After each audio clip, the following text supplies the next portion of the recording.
मतदारसंघ विधानसभेचं निवडणुकीची रणधुमाळी सुरू झालेली आहे। गेले अनेक दिवस मानखटाव मतदारसंघ चर्चेचा मतदारसंघ आहे।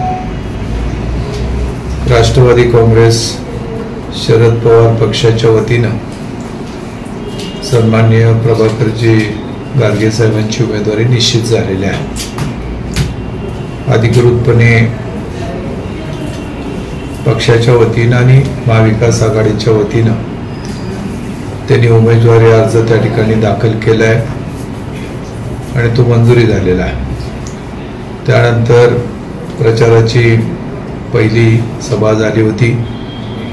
त्या सभेमध्ये मी स्वतः आणि आमचे सर्व पक्षाचे प्रमुख उपस्थित होते आणि आदरणीय पवार साहेबांनी जो निर्णय घेतलाय उमेदवारी देण्याबद्दलचा, तो निर्णय आमच्या सर्वांसाठी अंतिम आदेश आहे आणि पवार साहेबांनी आम्हाला सांगितले त्या पद्धतीनं प्रभाकर गाडगे साहेब असतील किंवा प्रभाकर देशमुख असतील, त्या दोघांची उमेदवारी एकाच ताकदीनं पुढे नेण्याचं आम्ही ठरवलेलं आहे आणि म्हणून या मतदारसंघामध्ये परिवर्तनाची जी लाट सुरू झालेली आहे ती अधिक गतिमान करायची आणि या मतदारसंघाला एक चांगलं स्वरूप उपलब्ध करून द्यायचा आमचा प्रयत्न आहे। त्यासाठी आम्ही काही प्रमुख कार्यकर्त्यांच्या बैठका घेतल्या। हे खरं आहे की मी उमेदवारी करणार होतो अशी लोकांची अपेक्षा होती आणि त्यामुळं सुरुवातीच्या काळामध्ये लोकांच्या मध्ये काही नाराजी होती। त्या सर्व आमच्या प्रमुख कार्यकर्त्यांशी आम्ही चर्चा केली। अधिकृत उमेदवार गारगे साहेबांच्या बरोबरही आमची चर्चा एकत्रित झालेली आहे आणि म्हणून इथून पुढे निवडणूक होत असताना राष्ट्रवादी काँग्रेस शरद पवार पक्षाच्या वतीनं जे अधिकृत उमेदवार गारगे साहेब आहेत त्यांच्या मागं ठामपणे उभा राहून त्यांना विजयी करण्यासाठी मी स्वतः आणि पक्षाचे सर्व कार्यकर्ते त्या ठिकाणी कार्यरत राहणार आहे। हे होत असताना तालुक्याचं एकूण परिवर्तन का घडतंय किंवा त्या दिशेनं वारं का जातंय ह्याचा जर तुम्ही मागोवा घेतला तर तालुक्याचे जे प्रमुख प्रश्न आहेत आणि राज्याचे प्रमुख प्रश्न आहेत त्याचा विचार केला तर राज्यापासून आपण विचार केला तर आदरणीय पवार साहेबांनी 4 वेळा मुख्यमंत्रीपद त्या ठिकाणी होतं। इतरही देशाच्या पातळीवरती महत्त्वाची पदं साहेबांनी त्या ठिकाणी प्रत्यक्ष काम केलेलं आहे। या सर्व वाटचालीमध्ये आदरणीय पवार साहेबांची भूमिका खऱ्या अर्थानं महाराष्ट्राच्या हिताची आहे। पुरोगामी विचार समोर ठेवून सर्वसामान्य माणसं, सर्व धर्माची जातीच्या माणसांना एकत्र करून त्या ठिकाणी पुरोगामी विचारानं वाटचाल करायची अशी ठाम भूमिका आदरणीय पवार साहेबांनी घेतली आणि त्यामुळे राष्ट्रवादी पक्षामध्ये जरी फूट झाली तरी त्यानंतर पक्ष अतिशय जोमाने उभा राहिला। पवार साहेबांचे प्रचंड कष्ट, त्या ठिकाणी असलेली जिद्द आणि दूरदृष्टी आणि लोकांचा प्रचंड विश्वास, कारण आतापर्यंत गेल्या 50-55 वर्षापेक्षा जास्त समाजकारणाने राजकारणात असताना पवार साहेबांनी जो लोकांना विश्वास दिलाय, प्रामुख्यानं सर्वसामान्य माणूस आणि शेतकऱ्याला जो विश्वास दिलाय, त्यामुळं आज पवार साहेबांचा शब्द प्रमाण मानून लोक त्या ठिकाणी पुढे जात आहेत असं आपल्याला महाराष्ट्रात पाहायला मिळते। असे फार थोडे नेते आहेत की ज्या नेत्यांचा थेट लोकांशी संपर्क आहे आणि ज्या नेत्यांच्या शब्दावरती त्या ठिकाणी लोकांत विश्वास ठेवून पुढे जातात। शेतकऱ्यांचे प्रश्न असतील, प्रामुख्यानं शेतकऱ्यांची कर्जमाफी असेल, जी मागची कर्जमाफी झाली त्यामध्ये 71,000 कोटीची कर्जमाफी झाली, ज्यामध्ये सरसकट शेतकऱ्यांना कर्जमाफी द्यायचा निर्णय झाला आणि प्रत्यक्ष कर्जमाफी दिली। उद्देश काय होता की अडचणीत आलेल्या शेतकऱ्याला मदत करून त्याला पुन्हा सक्षमतेने उभा करायचं आणि त्यांना अडचणीत न येता आत्महत्येच्या दिशेनं त्यांनी जाऊ नये अशा प्रकारे प्रयत्न करायचा। पण त्यानंतरची कर्जमाफी झाली ते आपण सर्वांनी अनुभवलेले आहे। या कारणामुळे तुला कर्ज देता येणार नाही अशा प्रकारची वेगवेगळी कारणं आणि त्या ठिकाणी अडचणी सांगण्यात आल्या आणि अतिशय मर्यादित लोकांना कर्जमाफीचा त्या ठिकाणी लाभ मिळाला. मोटरसायकल आहे म्हणून कर्जमाफी देता येत नाही, अशा प्रकारच्या छोट्या छोट्या गोष्टी त्या ठिकाणी घालण्यात आल्या. आणि मग मूळचा उद्देश होता की शेतकऱ्यांना पुन्हा उभा करायचं आणि त्याला त्या ठिकाणी शेतीमध्ये उत्पन्न काढण्यासाठी आपण त्याला मदत करायची. एक निश्चित आहे आणि माझं ठाम मत आहे की शेतकरी जो काही शेतामध्ये काम करतो ते प्रचंड अनिश्चिततेमध्ये काम करत असतो. निसर्गाची अनिश्चितता असते, सरकारकडून दिलेल्या सुविधामध्ये मोठ्या प्रमाणात बदल होतात आणि या अनिश्चित परिस्थितीमध्ये पाऊस जास्त असतो, दुष्काळ पडतो, एखादा रोगराई येते. ह्या अनिश्चित परिस्थितीमध्ये काळ्या आईशी इनाम राखून जो शेतकरी काम करतो आणि जो त्या ठिकाणी उत्पादन करतो त्याला दुसरा कुठलाही पर्याय नाही. म्हणजे शेतकऱ्यांनी जर उत्पन्न काढायचं नाही ठरवलं तर त्याला कुठलाही पर्याय नाही. आणि म्हणून देशाची सुरक्षितता जेवढी महत्वाची आहे तेवढी देशाची अन्न सुरक्षितता महत्वाची आहे. आणि अन्न सुरक्षितता म्हणजे देशाला जिथे इथं असलेली 140 कोटीची जनता आहे त्या जनतेला लागणारं अन्नधान्य आपल्याच देशामध्ये उत्पन्न करून दुसऱ्यावर अवलंबून राहायला नको, अशा प्रकारची प्रचंड त्या ठिकाणी विपरीत अवस्था असताना सुद्धा शेतकरी संपूर्ण आपली आयुष्य पणाला लावतात. बऱ्याच वेळेला त्यांनी जेवढं खर्च केलाय त्याचं तेवढं सुद्धा उत्पन्न येत नाही.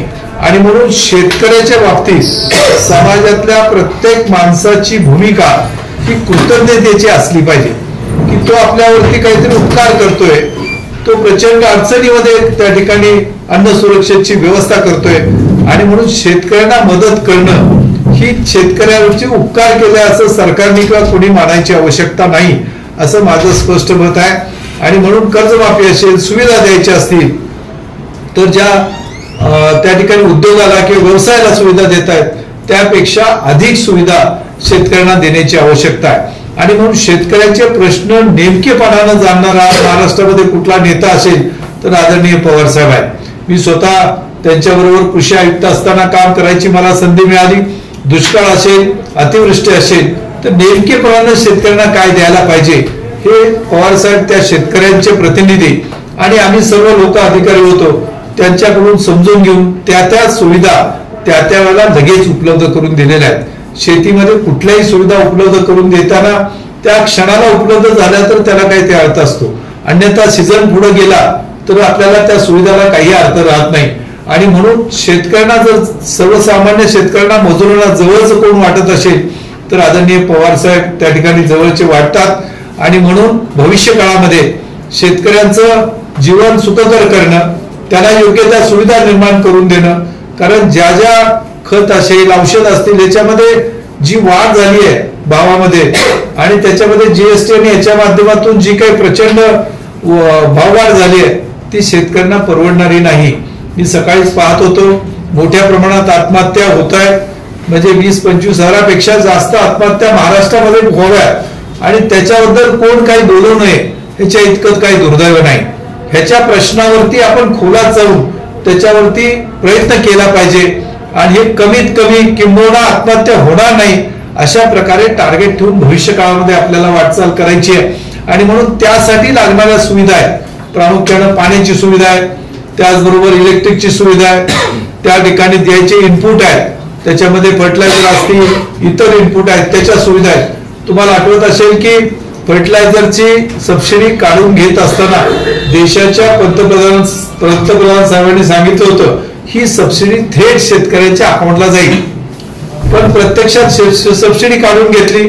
खताच्या किमती 2-4 पटीनं वाढल्या, पण प्रत्यक्षात ती जी सबसिडी आहे जी खताच्या किमतीवरती दिली जात होती ती शेतकऱ्याच्या अकाउंटला काही गेलेली नाही.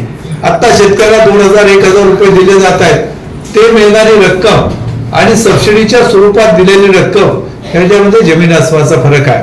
आणि म्हणून शेतकऱ्याला पूरक असलेली भूमिका घेणं, त्याप्रमाणे प्रत्यक्ष पावलं उचलणं ही काळाची गरज आहे, किंबहुना अन्न सुरक्षेसाठी अतिशय महत्वाची गोष्ट आहे. आणि म्हणून पवार साहेब जी भूमिका घेत आहेत त्याच्यामध्ये सर्वसामान्य माणसाचा आणि शेतकऱ्याचा विश्वास असलेला आपल्याला पाहायला मिळते. त्याचबरोबर शिक्षणाची असलेली अवस्था, आरोग्याची असलेली अवस्था कोविडच्या पिरियडमध्ये आपण अनुभवले की आरोग्याची किती अवस्था आपल्याला वाईट होते आणि आपल्याला कशा पद्धतीनं सामोरं जायला लागलं. आणि त्याचबरोबर औद्योगिक वेगवेगळी कृषी औद्योगिक धोरण जे आदरणीय यशवंतरावजी चव्हाण साहेबांनी आपल्याकडे आणलं ते पुढे घेऊन जात असताना सर्व समाजाचा समतोल राखणं हे एक मोठं चॅलेंज आपल्या समोर आहे. आणि म्हणून महाविकास आघाडीचे प्रमुख नेत्यामध्ये आदरणीय पवार साहेबांनी घेतलेली भूमिका, आदरणीय उद्धव ठाकरे साहेबांनी घेतलेली भूमिका, काँग्रेसने घेतलेल्या भूमिका ह्या निश्चितपणाने शेतकऱ्याच्या बाजूच्या आहेत, शेतकऱ्यांना अस्वस्थ करणाऱ्या आहेत. आणि म्हणून त्या दिशेनं पाऊल आम्ही टाकतोय. त्याचबरोबर मान आणि खटावचा विचार केल्यानंतर जे काही प्रमुख प्रश्न आपल्याकडे आहेत पाण्याच्या प्रश्नाबद्दल इथले लोकप्रतिनिधी सातत्यानं सांगतात की आता दृष्टीशपथ आले, म्हणजे प्रश्न संपायच्या दृष्टीशपथ आला, अंतिम टप्प्यामध्ये आला. अंतिम टप्प्यामध्ये प्रश्न समजून घेऊन दृष्टीशपथ यायला 15 वर्ष लागतात का? प्रश्न पूर्णपणे मार्गी लावायला 15 वर्ष लागतात. पण दुर्दैवानं आतापर्यंत जे काही पाणी उपलब्ध झालंय त्यातलं तिसरा हिस्सा सुद्धा पाणी आपण वापरू शकत नाही. हे काही कार्यक्षमतेचं लक्षण आहे असं मला वाटत नाही. आणि म्हणून जे काही दृष्टीशपथ आणलंय म्हणून सांगितलं जातंय हिंगणीला पाणी गेल्याशिवाय अर्ज भरणार नाही. गेलं का हिंगणीला पाणी? आणि म्हणून जे तुम्ही जाहीर करताय, गेल्या वेळेला सांगितलं की बिजवडीला पाणी इथं पुढच्या 1 वर्षात आलं नाही तर राजीनामा देईल. गेलं काय बिजवडीला पाणी? म्हणजे अशा प्रकारे खोट्या काहीतरी गोष्टी सांगायच्या, थापा मारायच्या आणि लोकांना फसवायचं हे काय फार काळ टिकणारं नाही. आणि पाण्याचा प्रश्न पुढे नेत असताना आदरणीय पवार साहेबांनी उरमोडीचं पाणी प्रत्यक्ष आपल्याकडे मिळण्यासाठी प्रयत्न केला. ही वस्तुस्थिती आहे. उरमोडी धरणामध्ये पाणी 5 वर्ष 8 टीएमसीचं पाणी पडून होतं. उरमोडी धरणाचं पाणी जोड कालव्यामध्ये पूर्ण होत नाही, त्यामुळं कनेर कालव्यामध्ये जात नव्हतं. जोड कालव्याचं काम तिथल्या लोकप्रतिनिधींची किंवा तिथल्या शेतकऱ्यांनी अडवलेलं होतं म्हणून जात नव्हतं. मी त्या ठिकाणी विभागीय आयुक्त असताना हे प्रश्न आहे तो पवार साहेबांसमोर मांडला. तिथले लोकप्रतिनिधी आदरणीय आमदार शिवेंद्रराजे भोसले यांना साहेबांनी बोलवलं आणि तो प्रश्न जो काही लोकांनी अडवलेला होता तो मार्गी लागला. आणि पहिल्यांदा पाणी उरमोडीचं साठलेलं पाणी जे 5 वर्ष साठवून आपण 8 टीएमसी पाणी ठेवत होतो ते कनेरच्या कालव्यामध्ये आलं. आणि म्हणून पवार साहेबांचं प्रत्यक्ष उरमोडीचं पाणी आपल्याला मिळण्यासाठी मोठं योगदान आहे. उरमोडीचं पाणी ज्यावेळेला आलं त्यावेळेला आदरणीय पवार साहेब खासदार या ठिकाणी होते, त्यामुळं पवार साहेबांनी काय केलं नाही. म्हणून आपल्याला प्रसिद्धी मिळवण्यासाठी काय जे काही बोललं जातंय ते दुर्दैव आहे. आणि त्याचबरोबर टेंबूचं पाणी 2.5 टीएमसी पाणी केवळ आणि केवळ पवार साहेबांच्या प्रयत्नामुळे महाविकास आघाडीचं सरकार असताना मिळालेलं आहे. औंधचं जे काही 16 गावांचं औंधचं 16 गावं, नाशिकची 4 गावं यासाठी 1.25 टीएमसी पाणी सुद्धा महाविकास आघाडी सरकारच्या काळामध्ये मिळालेलं आहे. आणि म्हणून पाण्यासाठी न केलेल्या कामाचं श्रेय जर इथले लोकप्रतिनिधी घेत असेल तर ते दुर्दैव आहे. लोकांना वस्तुस्थिती सगळी माहिती आहे. तुम्ही जास्त काळ लोकांना थापा मारून पुढे जाऊ शकत नाही. हा पाण्याचा जसा प्रश्न आहे तसं आम्ही ठरवलंय की पाण्याचा प्रश्न ठराविक कालावधीमध्ये पुढच्या 5 वर्षामध्ये अंतिमरित्या त्याच्यावरती उत्तर मिळालं पाहिजे, प्रत्यक्ष पाणी मिळालं पाहिजे. आणि त्याचा आराखडा तयार करून वॉटर ग्रीड करून त्या ठिकाणी पाण्याची उपलब्धता सर्व भागामध्ये आपल्याला उपलब्ध होण्याची आवश्यकता आहे. त्या दृष्टीनं वाटचाल व्हायला पाहिजे. प्रत्यक्षात ती वाटचाल झाली नाही आणि केवळ गेल्या वेळेला पूजन केलं या ठिकाणी बिजवडी आणि या परिसरामध्ये पाणी देणार म्हणून ज्या पाईपचं पूजन केलं त्या पाईपला 5 वर्षानंतर पुन्हा काही कोणी कुठे गेल्या विचार नाही. आता जे पाईप आल्या त्या पाईप पुन्हा एकदा पूजन केलं. अशा प्रकारे लोकांची दिशाभूल करायची, आम्ही काहीतरी करतोय असं दाखवायचं, ही चुकीची भूमिका आहे. अशा भूमिका लोकप्रतिनिधी घेणं योग्य नाही. परंतु काही लोकप्रतिनिधी इथले आपले लोकप्रतिनिधी केवळ असा भास निर्माण करून द्यायचा प्रयत्न करतायत.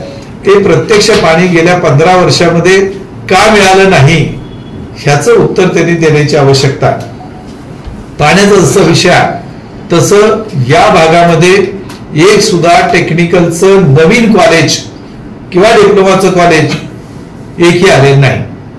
आजही टेक्निकलचं कुठल्याही प्रकारचं नवीन कुठलंही का आपल्याला शिक्षण घ्यायचं असेल तर मुलांना पुणे, मुंबई, सातारा या ठिकाणी जायला लागतं.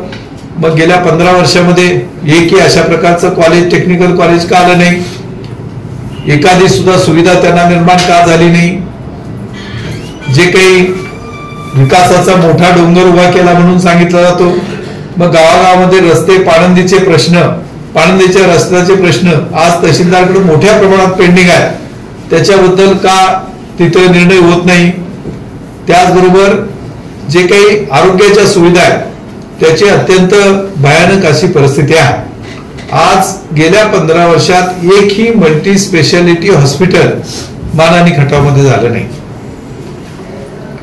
देवडीचं हॉस्पिटल ग्रामीण रुग्णालय आहे, आपण जाऊन बघा. 4 त्या ठिकाणी डॉक्टरची आवश्यकता आहे. 1 किंवा 2 डॉक्टर कधीतरी असतात. इंटेन्सिव्ह केअर युनिट त्या ठिकाणी असायला पाहिजे आणि कमीत कमी 32 त्या ठिकाणी कॉट असायला पाहिजे. आज त्या ठिकाणी साध्या कॉट सुद्धा 10 नाही. मग इथं दैवडीचं हेडक्वार्टर असताना हे ग्रामीण रुग्णालय अद्ययावत करायची भूमिका किंवा हे काम इथल्या लोकांनी का केलं नाही? कोविडच्या परिस्थितीमध्ये लोकांचे प्रचंड हाल झाले, लोकांना या ठिकाणी सुविधा मिळाली नाही. जम्बो कोविड सेंटर आदरणीय पवार साहेबांना मी स्वतः आग्रह केला आणि अमेरिकेतल्या एका स्वयंसेवी संस्थेने संपूर्ण महाराष्ट्रामध्ये जे 4 कोविड सेंटर दिली होती, एक विदर्भात दिलं, एक जालन्याला दिलं, एक बारामतीला दिलं आणि 4थं या ठिकाणी वडूजला दिलं. त्यामध्ये कोविडच्या रुग्णांना मोठ्या प्रमाणात त्या ठिकाणी सुविधा निर्माण झाल्या आणि त्याच्यातून रुग्ण वाचू शकले. आम्ही गोंदवलेला पण एक सेंटर त्या ठिकाणी उभा केलं होतं, तिथली संस्थांच्या मदतीनं त्याचाही चांगला त्या ठिकाणी उपयोग झाला. पण आमदार महोदयांनी जे मायनिंग वाले त्यांच्या आधिपत्याखाली काम करत होतं त्या ठिकाणी कोविड सेंटर उभा केलं आणि त्याच्याबद्दल हायकोर्टामध्ये बातम्या दिल्या. हायकोर्टाने काय आदेश दिले ते मात्र अतिशय गंभीर आहेत. त्याच्याबद्दल ते कुठलेही भाष्य करायला तयार नाही. म्हणजे लोक त्या ठिकाणी मार्चच्या अगोदर मयत झाले, एप्रिलमध्ये जीवन झाले, त्यांच्यावरती उपचार झाले.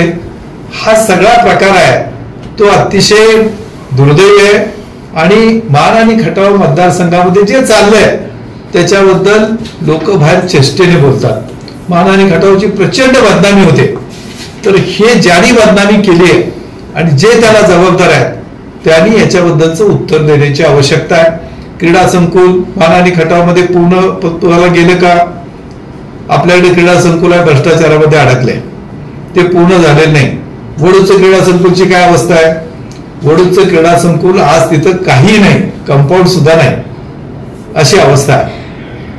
ज्या ठिकाणी 3 नगरपंचायत आपल्या आहेत, सगळ्यात जुनी नगरपंचायत मसवडची, देवडीचे, वडूजचे, ह्या सर्व ठिकाणी 15 दिवसातनं एकदा पाणी मिळते. प्यायचं पाणी 15 दिवसातनं एकदा मिळतंय, हे इथल्या आमदारांच्या कार्यक्षमतेचं लक्षण आहे का? प्यायचं पाणी सुद्धा तुम्ही देऊ शकत नाही. आणि म्हणून परिवर्तन होणार आहे का? तर निश्चितपणानं होणार आहे.